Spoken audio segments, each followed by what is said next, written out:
Do you want more success, more growth, more results? Then it's time for the Boundless Success Accelerator from the Modern Observer Group. This isn't your average coaching program. It's where top performers come to dominate. Weekly group sessions, on-demand coaching, a community that's got your back, and a power-packed library of tools to supercharge your business and career. No more excuses, no more waiting. Get in, level up, and start building the life you've been dreaming about. Visit us at modernobserver.com/boundlesssuccess to join today. Let's get you to the next level. We're here because the news is being distorted. We're here because people are being inundated with misinformation on social media. We're here because people are being judged guilty until proven innocent. We are fighting back with facts. This is not a safe zone, so buckle up, Buttercup. This is the raw, naked truth.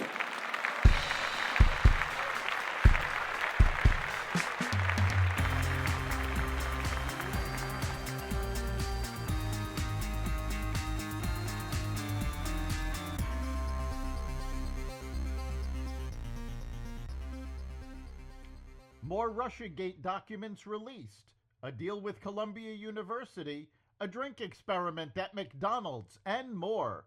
Welcome to the Raw Naked Truth. I'm your host, Eric Lopkin, and here's the news you need to know. Director of National Intelligence Tulsi Gabbard on Wednesday released a previously classified House report, her second such disclosure, after accusing the intelligence community of a treasonous conspiracy in its review of foreign influence in the 2016 election. The report, a 2020 product from the House Intelligence Committee, casts doubts on Russian President Vladimir Putin's interest in the 2016 election and his desire to aid President Trump in the contest. There is irrefutable evidence that details how President Obama and his national security team directed the creation of an intelligence community assessment that they knew was false, Gabbard said. They knew it would promote this contrived narrative that Russia interfered in the 2016 election to help President Trump win, selling it to the American people as though it were true. It wasn't. Gabbard's comments come amid the declassification of a trove of documents from the U.S. intelligence community that allege the Obama administration politicized intelligence and that U.S. intelligence organizations did not have direct information that Russian President Vladimir Putin sought to support Trump's election in 2016. A House panel on Wednesday voted in favor of subpoenaing former President Bill Clinton and former Secretary of State Hillary Clinton.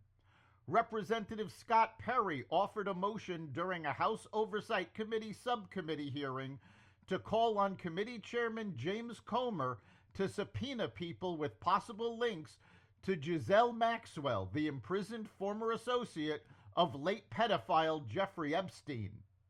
I have a motion to subpoena the following individuals to expand the full committee's investigation into Miss Maxwell, and the list reads as follows: William Jefferson Clinton, Hillary Diane Rodham Clinton, James Bryan Comey, Loretta Elizabeth Lynch, Eric Hampton Holder Jr., Merrick Brian Garland, Robert Swan Mueller III, William Pellman Barr, Jefferson Beauregard Sessions III, and Alberto Gonzalez. That's the full list, Mr. Chairman, and that's the motion, Perry said. President Trump has secured a $221 million settlement with Columbia University to resolve multiple federal civil rights investigations.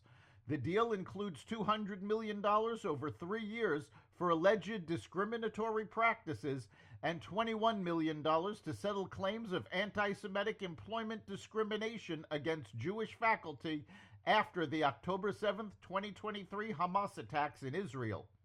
The White House called it the largest anti-Semitism-related settlement in U.S. history.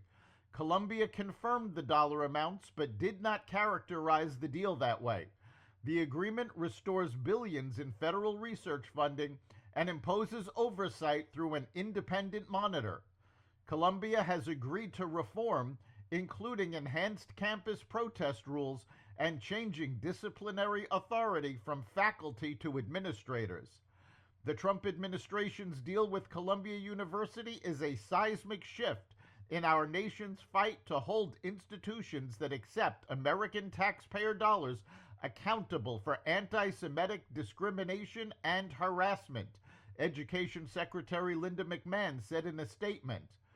For decades, the American public has watched in horror as our elite campuses have been overrun by anti-Western teachings and a leftist groupthink that restricts speech and debate to push a one-sided view of our nation and the world.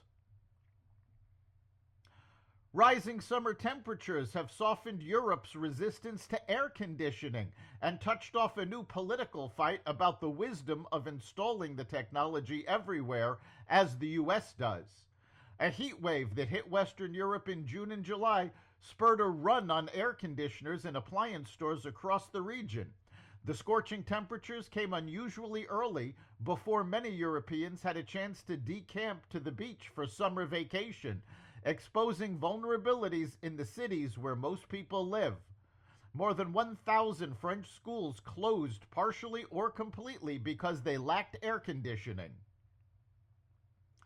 McDonald's is set to experiment with a new range of premium beverages, including dirty sodas and creamy vanilla cold brews, across several U.S. locations starting in September. This initiative will be rolled out in approximately 500 restaurants, primarily situated in Wisconsin and Colorado.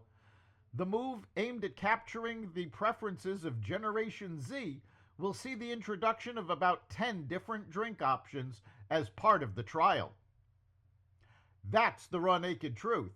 You can catch every episode of the Raw Naked Truth Daily News Brief, as well as our sister podcast, Carnivore Radio, with news analysis and commentary, and the rest of the Xvadio Podcast Network at xvadio.com, the Apple Podcast app, YouTube, Rumble, Spotify, iHeartRadio, Audible, Amazon Music, and other platforms that respect freedom of speech. We'll see you next time.